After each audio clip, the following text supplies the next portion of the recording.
ಮಾತಾಡಿಲ್ಲ, ಅದಕ್ಕೋಸ್ಕರ. ಆದ್ರೂ ನಾನು ಅವ್ರಿಗೆ ಥ್ಯಾಂಕ್ಸ್ ಹೇಳ್ತೀನಿ. ನಿಮ್ಮನ್ನ ನೋಡಿದಾಗ ಎಷ್ಟೊಂದ್ಸಲ ನೀವು ನನಗೆ ಟೀಚ್ ಮಾಡಬೇಕು ಅಂತ ಅನ್ಸಿದ್ದುಂಟು. ಫಸ್ಟ್ ನಾನು ಟೀಚ್ ಮಾಡಿರುವಂಥ ರಾಕೇಶ್ ಸರ್, ನಿಜವಾಗ್ಲೂ ಫಸ್ಟ್ ನಿಮ್ಮ ಬಗ್ಗೆನೇ ಮಾತಾಡ್ತೀನಿ. ಕಾರಣ ಯಾರು ನಮ್ಮದೇ ಇದ್ದಾಗ ತುಂಬ ನಮ್ದಂಥವ್ರು ನೀವು. ನಾನು ಒಂದೊಳ್ಳೆ ಸ್ಕೋರ್ ಮಾಡ್ತೀನಿ ಅಂತ ನಂಬಿಕೆ ಇಟ್ಟಂತ ಕೆಲವೇ ಲೆಕ್ಚರರ್ಸಲ್ಲಿ ಫಸ್ಟ್ ನೀವಿದ್ದೀರಾ.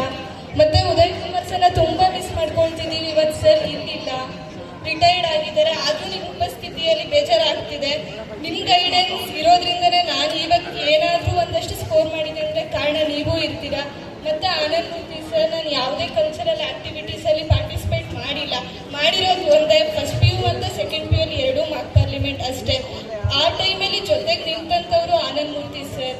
ಮತ್ತು ಉದಯ್ ಕುಮಾರ್ ಸರ್ ಬಗ್ಗೆ ಹೇಳ್ಬೇಕಂದ್ರೆ, ನನ್ನ ಹ್ಯಾಂಡ್ ರೈಟಿಂಗ್ ನಿಜವಾಗ್ಲೂ ಚೆನ್ನಾಗಿಲ್ಲ, ನಿನ್ನ ಹ್ಯಾಂಡ್ ರೈಟಿಂಗ್ ಚೆನ್ನಾಗಿಲ್ಲ ಅಂತ ತುಂಬಾ ಹೇಳ್ತಿದ್ರು.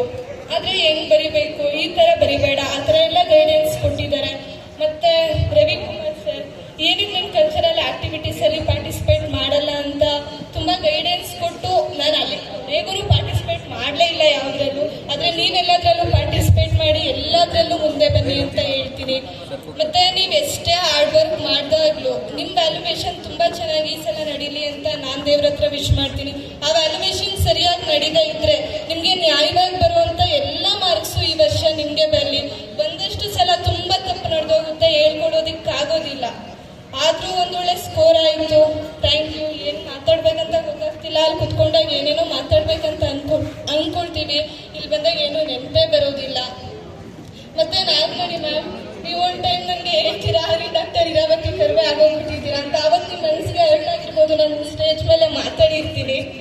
ಹರ್ಟ್ ಆಗಿದ್ರೆ ಸಾರಿ ಮ್ಯಾಮ್, ಆವತ್ತು ಸಾರಿ ಕೇಳೋದಕ್ಕಾಗಲಿಲ್ಲ. Thank you.